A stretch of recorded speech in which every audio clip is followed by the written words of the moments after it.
Yung mga katek, i-share ko lang tong idea na to mga katek. Para sa mga nagsisetup ng wireless camera na wala pang internet provider na naka-install dun sa area.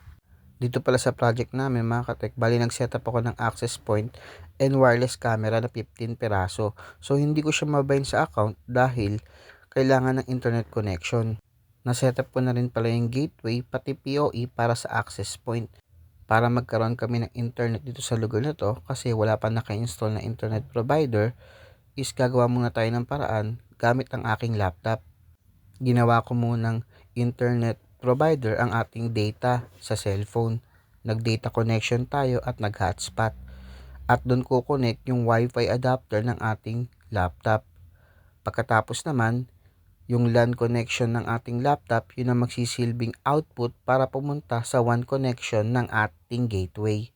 Dito sa aking laptop is may naka-install akong VirtualBox.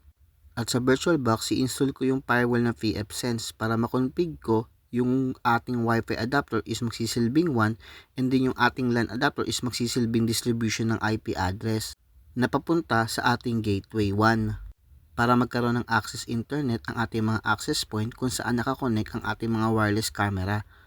Ito pala yung naging actual na setup at sana nagkaroon kayo ng idea dito sa aking video. Salamat! Yo mga tech! Patapos na tayo mag-setup ng iMove. Problema na lang natin dito, wala tayong internet pa. So ginawa natin, nag-install muna ako ng PFSense, then hotspot, no? Firewall, then yung output niyan, ginawa ko yung LAN niya ng output papunta dito sa gateway.